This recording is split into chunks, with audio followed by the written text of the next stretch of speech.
예, 할렐루야, 반갑습니다. 슬로보아스의 딸들의 온전한 순종이라는 제목으로 하나님 말씀 함께 나누겠습니다. 오늘은 이제 민수기 마지막 시간입니다. 민수기 34장 1절부터 15절까지는 가나안 땅의 경계가 나오는데요. 이스라엘 백성들이 앞으로 차지하게 될 그 가나안 땅의 경계가 민수기 34장 1절에서 15절까지 나옵니다. 자, 우리 민수기 34장 1절 말씀 보시겠습니다. 여호와께서 모세에게 말씀하여 이르시되 너는 이스라엘 자손에게 명령하여 그들에게 이르라. 너희가 가나안 땅에 들어가는 때에 그 땅은 너희의 기업이 되리니 곧 가나안 사방 지경이라. 자, 이제 이스라엘 백성들이 가나안 땅 정복을 이제 눈앞에 두고 있습니다. 그들이 이제 가나안 땅을 정복하게 되면 그 땅의 이제 경계가 어떻게 될 것이다, 이렇게 하나님께서 말씀해 주시는데요. 그 사방 경계를 이렇게 말씀해 주고 있습니다. 자, 3절 말씀 보시면 남쪽 경계가 나오고 있고요. 그리고 또 이제 6절에 보시면 이제 서쪽 경계가 나옵니다. 그리고 또 이제 7절에는 이제 북쪽 경계가 나오고 있고요. 또 10절에는 이제 동쪽 경계가 나옵니다. 자, 이렇게 이제 15절까지 가나안 땅의 동서남북 사방 경계를 하나님께서 상세하게 알려주고 계십니다. 자, 그리고 이제 16절부터 29절까지는 앞으로 이제 이스라엘 백성들이 가나안 땅을 정복하게 될 것인데, 그 가나안 땅을 이제 분배할 때, 정복한 가나안 땅을 분배할 때 각 지파별로 책임자를 하나님께서 일일이 또 지명을 해 주십니다. 자, 16절 말씀 보십시오. 여호와께서 또 모세에게 말씀하여 이르시되 너희에게 땅을 기업으로 나눌 자의 이름은 이러하니 제사장 엘르아살과 눈의 아들 여호수아니라. 자, 하나님께서 가나안 땅 분배 총 책임자로 대제사장 엘르아살과 또 여호수아를 지명하고 계십니다. 자, 이렇게 성경은 서서히 하나님 이렇게 이제 여호수아를 지도자로 세워 가시는 것을 볼 수가 있는데요. 자, 그래서 이제 본인이 뭐 스스로 높아지려고 하는 사람이 있고요. 또 하나님께서 높이는 사람이 있죠. 그런데 본인이 스스로 높아지려고 하면 위험해질 수 있기 때문에 하나님께서 높이실 때까지 기다릴 줄 아는 사람이 되어야 합니다. 자, 이렇게 이제 여호수아는 하나님께서 지도자로 세운 사람입니다. 여호수아는 오랜 시간 여러 과정을 통해서 준비되고 또 검증된 그러한 인물이었습니다. 자, 이제 18절 말씀 보시면 너희는 또 기업의 땅을 나누기 위하여 각 지파의 한 지간씩 택하라. 자, 앞으로 가나안 서편 땅을 정복하게 되면 그 땅을 분배할 책임자를 하나님께서 이제 이렇게 미리 임명을 하고 계시는데요. 하나님께서 이렇게 어떤 일을 진행하실 때 그 일을 위하여 하나님께서 친히 사람을 선택하시고 그 선택된 사람을 통하여서 하나님께서 일을 진행해 나가시는 것을 볼 수가 있습니다. 그래서 이제 하나님의 일이 있고요. 또 그 일을 위해 또 선택된 사람들이 있다는 것입니다. 자, 19절 말씀 보십시오. 그 사람들의 이름은 이러하니 유다지파에서는 여분네의 아들 갈렙이요. 자, 하나님께서 유다지파 갈렙부터 시작해서 10지파의 그 책임자 이름을 쭉 열거하고 계십니다. 이스라엘은 모두 12지파죠. 그런데 왜 10지파만 열거하시느냐 하면 그 로벤 지파 그리고 갓 지파는 이미 가나안 동편 땅을 분배받았기 때문입니다. 그래서 이제 두 지파를 제외시킨 것이죠. 정확히 말씀드리면 므낫세 지파의 절반도 이미 동편 땅을 분배받았습니다. 나머지 이제 므낫세 지파 절반은 이제 서편 땅을 또 분배받게 됩니다. 자, 이제 29절로 넘어갑니다. 29절 말씀 보십시오. 29절입니다. 이들이 여호와께서 명령하사 가나안 땅에서 이스라엘 자손에게 기업을 받게 하신 자들이니라. 자, 이렇게 땅을 나눌 때도 하나님께서 상당히 질서 있고 규모 있게 진행하시는 것을 볼 수가 있습니다. 자, 여러분, 앞으로 이제 역사 가운데 많은 사람들이 하나님의 선택을 받아서 하나님의 일을 진행해 나가게 될 겁니다. 저와 여러분도 그때 하나님의 선택을 받아서 하나님의 일에 귀하게 쓰임받을 수 있기를 주님의 이름으로 축원합니다. 자, 이제 민수기 35장으로 넘어가겠습니다. 민수기 35장 1절부터 8절까지는 레인들에게 성읍을 보장해주는 장면이 나옵니다. 성경에는 레인들이 정상적인 삶을 유지할 수 있도록 그들의 품삯을 보장하고 또 그들의 거주지를 보장해 주는 것을 볼 수가 있습니다. 레인들은 12지파에 흩어져서 이스라엘 백성들에게 율법을 가르치고 또 신앙을 지도하는 일을 하게 됩니다. 레인들이 12지파에 흩어져서 살더라도 안정적인 삶을 유지할 수 있도록 하나님께서 이렇게 거처를 보장해 주십니다. 삶이 안정적으로 유지되어야 하나님의 일을 또 열심히 감당할 수 있는 것입니다. 자, 35장 1절 말씀 보십시오. 여호와께서 여리고 맞은편 요단 강가 모압 평지에서 모세에게 말씀하여 이르시되 이스라엘 자손에게 명령하여 그들이 받은 기업에서 레인에게 거주할 성읍들을 주게 하고 너희는 또 그 성읍들을 두르고 있는 초장을 레인에게 주어서 성읍은 그들의 거처가 되게 하고 초장은 그들의 재산인 가축과 짐승들을 둘 곳이 되게 할 것이라. 그래서 이 레인들은 농사는 짓지 않지만 이제 그들이 이제 소나 양, 염소 같은 그런 가축들은 키웠던 것 같습니다. 그래서 이제 레인들에게 성읍과 함께 또 가축들을 키울 목조지를 지급하고 계십니다. 아마도 이제 레인들이 이제 가축을 키우는 목적은 이제 젖과 또 가죽옷을 얻기 위해서인 것 같습니다. 자, 4절 말씀 보십시오. 너희가 레인에게 줄 성읍들의 들은 성벽에서부터 밖으로 사방 1000규빗이라. 자, 이 1000규빗을 미터로 환산을 하면요, 456m입니다. 456m. 1000규빗은 456m. 자, 5절 말씀 보시면 성을 중앙에 두고 성밖 동쪽으로 2000규빗, 남쪽으로 2000규빗, 서쪽으로 2000규빗, 북쪽으로 2000규빗을 측량할지니 이는 그들의 성읍의 들이며. 자, 이 레인들의 그 초장의 넓이는 성읍 중앙으로부터 동서남북 각각 2000규빗이니까요. 그 사방으로 이제 900m가 되는 것입니다. 그러면 총 면적이 얼마입니까? 900m 곱하기 900m를 하면요, 81만 제곱미터. 81만 제곱미터, 이것을 이제 평으로 환산을 하면 약 24만 5천 평, 24만 5천 평 정도 되는 그런 면적입니다. 당시에 이 레인들이 거주하는 성읍은 매우 작았을 겁니다. 성읍이 작기 때문에 이제 그 성읍을 포함한 그 총 24만 5천 평을 더 보장해 주셔서 그들의 가축을 키울 수 있도록 이렇게 배려해 주신 것으로 보입니다. 12지파별로 흩어진 레인들은 각각 그 900m, 또 가로 900m, 세로 900m, 총 24만 5천 평의 땅을 이제 총 48군데를 지급받아서 안정적으로 하나님의 사역을 감당하게 됩니다. 자, 66절 말씀 보십시오. 6절 말씀 보십시오. 너희가 레인에게 줄 성읍은 살인자들이 피하게 할 도피성으로 6성읍이요 그 외에 42성읍이라. 그러니까 레인들에게 주어진 성읍이 총 48성읍입니다. 48성읍을 각 지파별로 4개씩 일괄적으로 배분받은 것은 아니고요. 넓은 땅을 배분받은 지파는 레인들의 성읍을 더 많이 담당하게 되고, 또 좁은 땅을 배분받은 지파는 작게 담당을 하게 됩니다. 자, 그래서 여기 지도를 한번 보시면 레인들의 성읍이 나오는데요. 그 레인들이 총 48성읍을 지급받게 됩니다. 그래서 이제 교회가 어떤 일을 진행해 나갈 때 성도들에게 일괄적으로 배분을 하는 것이 아니라요, 각자의 형편에 맞게 배분을 하는 것이 성경적이라는 것입니다. 자, 7절 말씀 보십시오. 너희가 레인에게 모두 48성읍을 주고 그 초장도 함께 주되. 자, 8절 말씀 우리 함께 읽겠습니다. 자, 시작. 너희가 이스라엘 자손의 소유에서 레인에게 너희가 성읍을 줄 때에 많이 받은 자에게는 많이 떼어서 주고 적게 받은 자에게서는 적게 떼어 줄 것이라. 각기 받은 기업을 따라서 그 성읍들을 레인에게 줄지니라. 자, 이렇게 하나님께서 공평하게 일을 처리하십니다. 자, 그리고 이 레인들은 수도권이나 대도시에 집중해서 거하고 사는 것이 아니라요, 그 12지파별로 골고루 흩어져서 이렇게 이제 48성읍을 이루고 이스라엘 백성들의 신앙지도, 또 율법 교육, 또 하나님께 드리는 그 제사를 이렇게 담당을 하게 되는 것입니다. 하나님께서 레인들을 중심으로 이스라엘 12지파가 율법을 배우고 또 신앙을 지켜나가기를 원하셨다는 것이죠. 그래서 하나님께서는 언제나 하나님의 일을 진행해 나가실 때 이렇게 중간 역할을 해줄 만한 사람들을 찾고 또 그들을 세우신다는 것입니다. 그 중간 역할을 잘 해줄 사람이 있어야 하나님의 일이 진행해 나갈 수 있게 되는 것이죠.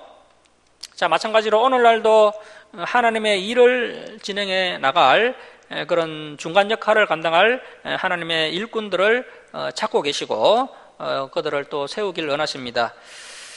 그래서 우리 주상교회 성도님들이 그 중간 역할을 잘 감당해서 하나님의 일에 귀하게 쓰임 받아야 될 것입니다. 자, 그러면 이 레인들이 중간 역할을 잘해서 하나님의 사역을 잘 감당했느냐 하면 그 이스라엘 역사를 보면요, 아쉽게도 각 지파별로 흩어진 이 레인들이 하나님의 사역을 제대로 감당하지 못하는 것을 보게 됩니다. 자, 이제 9절부터 34절은 도피성 제도가 나옵니다. 도피성 제도. 자, 9절 말씀 보십시오. 여호와께서 또 모세에게 말씀하여 이르시되 이스라엘 자손에게 말하여 그들에게 이르라. 너희가 요단강을 건너 가나안 땅에 들어가거든 너희를 위하여 성읍을 도피성으로 정하여, 자, 줄을 칩니다. 부지 중에 살인한 자가 거리로 피하게 하라. 자, 이 부지 중에 살인한 자는 고의성이 없이 실수로 살인한 자를 말하는 것입니다. 하나님께서 이렇게 실수로 살인한 자는 살 길을 열어주십니다. 자, 12절 말씀 보시면 이는 너희가 복수할 자에게서 도피하는 성을 삼아 살인한 자가 회중 앞에 서서 판결을 받기까지 죽지 않게 하기 위함이니라. 자, 이 당시에는 이 고대 근동 지방에서 치안이나 윤리가 발달되지 않아서 감정적으로 보복을 하게 되면서 무고한 사람들이 많이 희생이 되었습니다. 그래서 이제 하나님께서 고의성이 없이 실수로 사람을 죽인 경우에는 그 피해자 가족들로부터 감정적으로 보복을 당해서 죽임을 당하면 안 되기 때문에 이렇게 도피성을 만들어 놓으셨다는 것입니다. 그래서 실수로 다른 사람을 죽인 경우에는 도피성으로 빨리 피신을 해서 피해자 가족들로부터 감정적으로 보복을 당하지 않고 공정하게 판결을 받을 수 있도록 이 레인들이 이제 도피성에 피신한 그 가해자들을 이렇게 보호해 주도록 하셨던 것입니다. 자, 13절 말씀 보십시오. 너희가 줄 성읍 중에 6을 도피성이 되게 하되 세 성읍은 요단 이쪽, 그러니까 요단 동쪽에 이제 도피성 3개를 두고요, 또 세 성읍은 가나안 서쪽 땅에 두어 도피성이 되게 하라. 그래서 이 기지도를 다시 한번 보시면요, 그 파란색 점이 도피성입니다. 파란색 점이 도피성인데 이 도피성은 그 어디서나 하루길이면 도착할 수 있는 장소에 그렇게 마련을 해 두셨습니다. 이렇게 도피성 제도를 만들어서 무분별한 보복과 살인을 방지하시는 하나님의 모습을 보실 수 있습니다.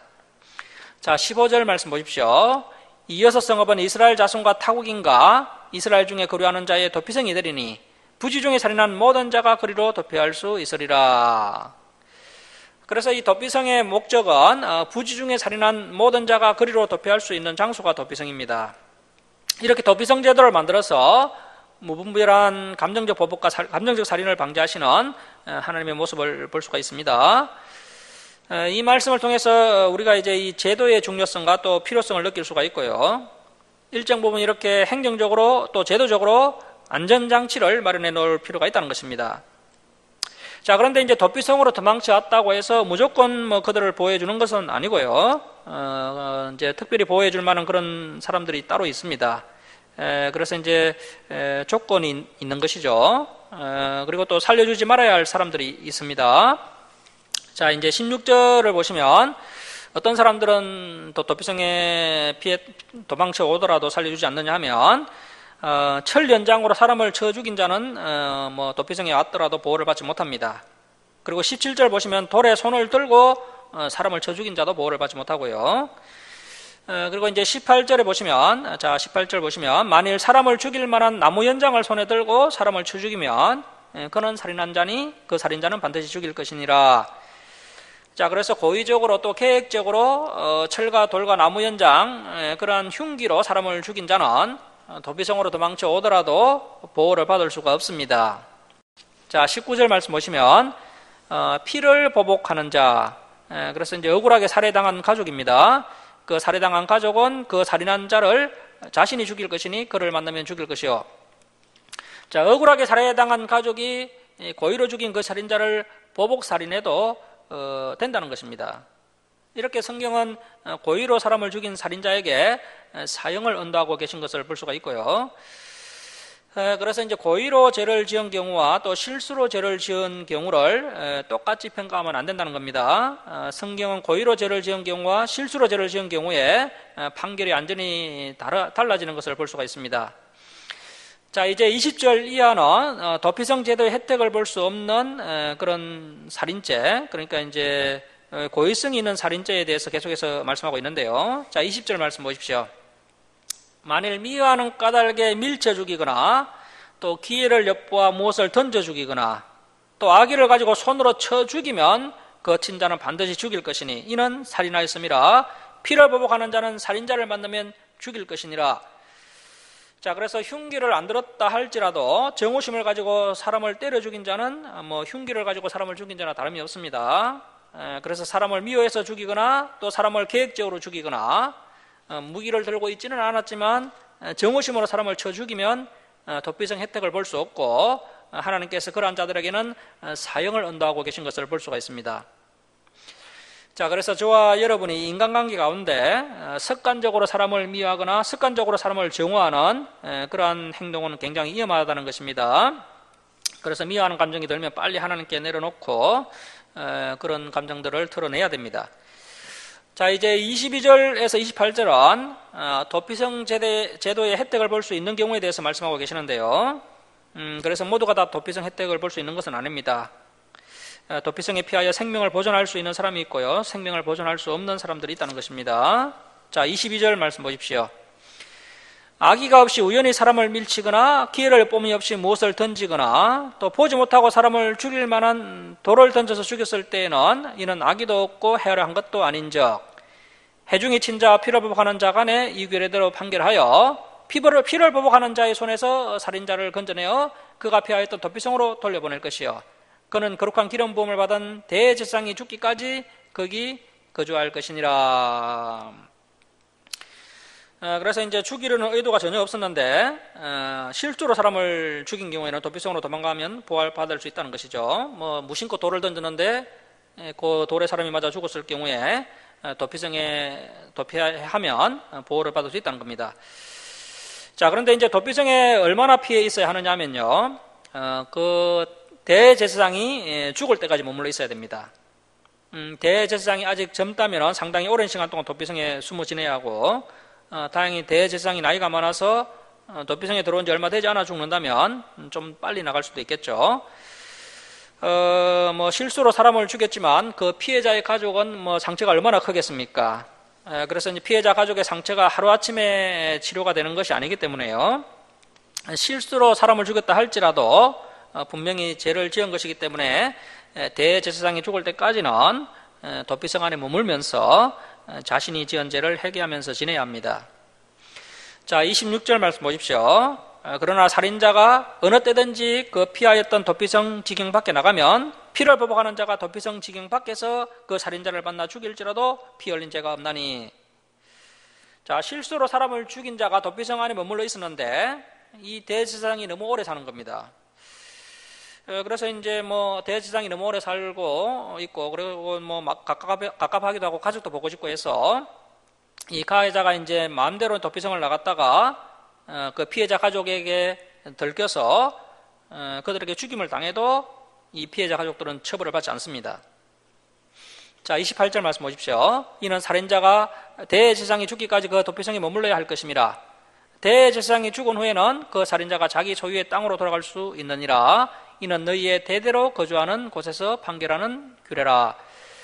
그래서 이제 대제사장이 죽은 후에는 실수로 살인한 자가 도피성에 나갈 수가 있고요. 그때 피해자 가족은 그 실수로 사람을 죽인 자에게 보복을 할 수가 없습니다. 자, 30절 말씀 보십시오. 사람을 죽인 모든 자, 곧 살인한 자는 정인들의 말을 따라서 죽일 것이나 한 정인의 증거만 따라서 죽이지 말 것이요. 자, 그래서 이제 고의적으로 이제 사람을 죽인 자들은 사형에 처하는데요. 그런데 이제 사형을 시킬 때도 한 명의 정인의 말만 듣고 사형을 시키면 안 되고 반드시 2명 이상의 정인의 말을 듣고 그 2명 이상의 정인의 정언의 말이 일치하면 그때 사형을 시켜야 한다는 것입니다. 왜냐하면 한 명이면은 그 사람들 어떤 사람을 이렇게 이제 억울하게 거짓말을 해서 이렇게 해서 이제 저 사람이 죽였다고 거짓말을 해서 억울하게 사형당할 수도 있기 때문에 최소 2명 이상의 증인이 있어야만 사형을 시킬 수 있다는 것이죠. 자, 이제 31절 말씀 보시면 고의로 살인죄를 범한 살인자는 생명의 속전을 받지 말고 반드시 죽일 것이며, 자, 율법에서는 다른 죄들은 다 이렇게 손해배상을 하면 용서받을 수 있습니다. 그런데 고의로 사람을 죽인 경우에는 결코 배상금으로 해결할 수가 없고요, 사형에 처하도록 했다는 것입니다. 그만큼 하나님의 형상인 사람을 고의적이고 계획적으로 죽인 죄는 아주 심각한 죄라는 겁니다. 만일 합의금으로 해결할 수가 있다고 하면 고의로 살인하는 이러한 악한 죄가 만연할 수 있기 때문에 하나님께서 아주 엄하게 이 법을 제정하시는 것을 볼 수가 있습니다. 자, 32절 말씀 보십시오. 또 도피성에 피한 자는 대제사장이 죽기 전에는 속전을 받고 그의 땅으로 돌아가 거주하게 하지 말 것이니라. 자, 그래서 이제 실수로 살인한 사람이라 할지라도요, 대제사장이 죽을 때까지 도피성 안에 머물러야 하는데, 도피성 생활이 답답하다고 해서 중간에 합의금을 내고 벌금을 내고 도피성 밖으로 나갈 수 없도록 하셨습니다. 그만큼 하나님께서 이 피해자 가족들의 그 감정을 존중해 주셨다는 것이죠. 피해자의 상처가 하루아침에 아무는 것이 아니기 때문에 그들을 존중해 주셔서 이렇게 일을 하도록 하셨습니다. 자, 33절 말씀 보십시오. 너희는 너희가 거주하는 땅을 더럽히지 말라. 자, 줄을 칩니다. 피는 땅을 더럽히나니 피 흘림을 받은 땅은 그 피를 흘리게 한 자의 피가 아니면 속함을 받을 수 없느니라. 자, 그래서 사람이 땅을 더럽히는 방법 중에 가장 땅을 많이 더럽히는 방법은 무고한 자의 피를 땅에 흘리게 하는 것입니다. 자, 34절 말씀 우리 함께 읽겠습니다. 자, 시작. 너희는 너희가 거주하는 땅, 곧 내가 거주하는 땅을 더럽히지 말라. 나 여호와는 이스라엘 자손 중에 있음이니라. 자, 우리 하나님께서는 사람의 생명을 귀중하게 생각하시고 또 도피성 제도를 통해서 무고한 생명이 희생되지 않도록 보호해 주셨습니다. 그리고 이 무고한 자의 피가 땅을 더럽히게 된다는 겁니다. 그동안 우리 한국 사회에서도 무고한 자의 피가 많이 흘려졌고요, 그래서 우리 땅이 많이 더럽혀졌습니다.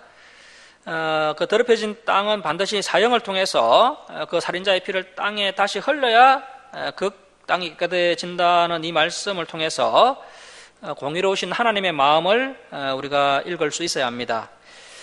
자, 이제 36장으로 가겠습니다.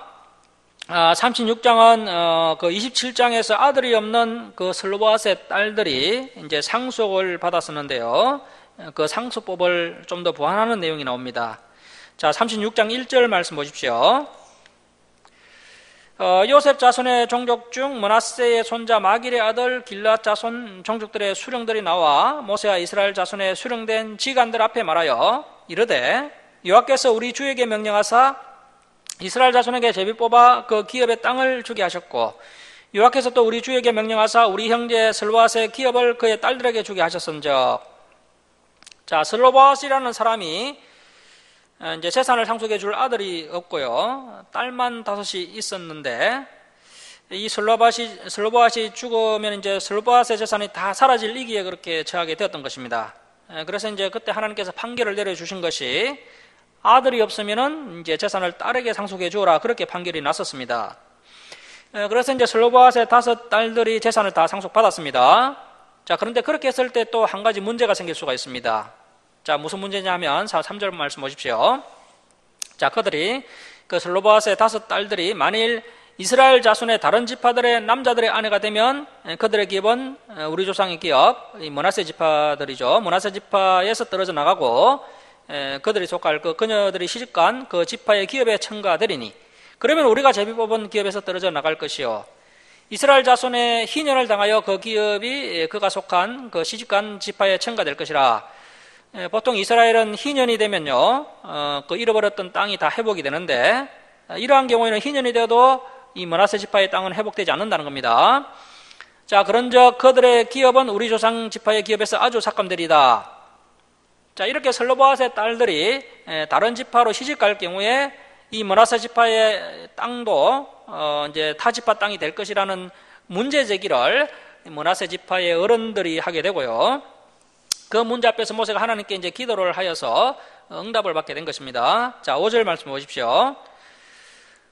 모세가 여호와의 말씀으로 이스라엘 자손에게 명령하여 이르되 요셉 자손 지파의 말이 옳도다. 자, 그래서 모세가 므낫세 지파 어른들의 문제 제기의 타당성을 인정하고요, 하나님께 기도를 드리고 하나님께 답을 받게 되는데, 그 답이 6절 이하에 소개되고 있습니다. 자, 6절 말씀 보시면은 슬로보앗의 딸들에게 대한 여호와의 명령이 이러하니라. 이르시되, 자, 줄을 칩니다. 슬로보앗의 딸들은 마음대로 시집가려니와 오직 그 조상 지파의 종족 그 므낫세 지파에게로만 시집갈지니, 그러면 이스라엘 자손의 기업이 이 지파에서 저 지파로 옮기지 않고 이스라엘 자손이 다 각기 조상 지파의 기업을 지킬 것이니라 하셨나니, 이스라엘 자손의 지파 중 그 기업을 이은 딸들은 모두 자기 조상 지파에 종족되는 사람의 아내가 될 것이라. 그래서 이제 아들이 없으면 딸들에게 재산을 상속할 수가 있고요, 그런데 재산을 상속받은 그 딸은 그 땅이 다른 지파로 옮겨지면 안 되기 때문에 반드시 자기 지파 남자들과만 결혼해야 한다는 법이 이렇게 제정이 되게 됩니다. 자, 8절 중반절 계속 보시면, 그리하면 이스라엘 자손이 각기 조상의 기업을 보존하게 되어 그 기업이 이 지파에서 저 지파로 옮기게 하지 아니하고 이스라엘 자손 지파가 각각 자기 기업을 지키리라. 자, 이 슬로보앗의 딸들이 자신에게 불리한 이 하나님의 명령에도 잘 순종하는 모습을 볼 수가 있습니다. 자, 10절 말씀 줄치고 별표합니다. 슬로보앗의 딸들이 여호와께서 모세에게 명령하신 대로 행하니라.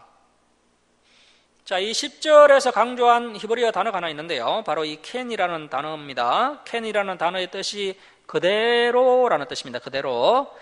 이 단어를 잘 살려서 다시 10절을 직역하면 이렇게 직역할 수가 있습니다. 슬로보앗의 딸들이 여호와께서 모세에게 명령하신 것을 그대로 행하니라. 그대로 행하니라. 이것이 정확한 번역이죠. 명령하신 것을 그대로 행하니라. 이 성경은 슬로보앗의 딸들의 온전한 순종을 강조하고 있는 것입니다. 자, 11절 말씀 보십시오. 하나님의 말씀에 온전히 순종한 딸들의 명단이 나오고 있는데요, 자, 슬로보앗의 딸 말라와 디르사와 호글라와 밀가와 노아가 다 그들의 숙부의 아들들의 아내가 되니라. 자, 이 딸들이 사촌과 결혼을 했다는 겁니다. 이스라엘은 사촌 간에도 결혼할 수가 있습니다. 자, 12절 말씀 보십시오. 그들이 요셉의 아들 므낫세 자손의 종족 사람의 아내가 되었으므로 그들의 종족 지파에 그들의 기업이 남아 있었더라. 자, 13절 말씀 우리 함께 읽겠습니다. 자, 시작. 이는 여리고 맞은편 요단과 모압 평지에서 여호와께서 모세를 통하여 이스라엘 자손에게 명령하신 계명과 규례니라. 자, 본래 이스라엘 여성들은 12지파 중에서 자유롭게 신랑감을 선택해서 결혼을 할 수가 있었지만, 이 슬로보앗의 5딸들은 선택의 폭이 무조건 자신이 속한 므낫세 지파 남성으로 제한이 되게 됩니다. 그녀들은 아버지의 유산을 상속받았기 때문에 자신들이 상속받은 그 재산은 아버지의 재산이긴 하지만 넓게 보면 또 므낫세 지파의 재산인 거죠. 그래서 이 재산을 잘 유지할 책임도 있기 때문에 이 므낫세 지파 남자하고만 결혼을 해야 할 그런 의무와 책임도 주어지게 된 겁니다. 비록 자신에게 불리한 법이지만 이 슬로보앗의 5딸들은 하나님의 말씀에 온전히 순종하는 모습을 10절과 11절에서 볼 수가 있습니다. 이 슬로보앗의 딸들의 이름이 민수기 27장 1절에도 등장을 했고요, 오늘 보면 민수기 36장 11절에도 등장을 하고 있고, 또 여호수아서 13장 7절에도 등장하는 것을 볼 수 있습니다. 총 3번이나 이 여성들의 이름이 성경에 등장을 하고 있습니다. 이것은 성경에서 아주 보기 드문 그런 장면입니다. 그만큼 이 민수기의 저자는 이 5딸들의 순종의 이야기를 강조하고 있는 것입니다.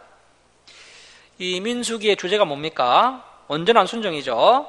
온전한 순종. 온전하게 순종하지 않으면 광야 생활이 2년에서 50년으로 늘어날 수가 있는 겁니다. 그래서 하나님께서 순종하라고 계속 강조하는 것이 민수기의 말씀입니다.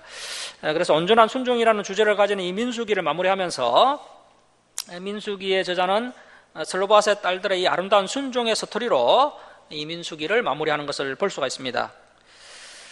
사실 이 슬로보앗의 딸들은 이번 하나님의 결정으로 남편감을 선택할 수 있는 선택의 폭이 아주 크게 줄어들고 말았습니다.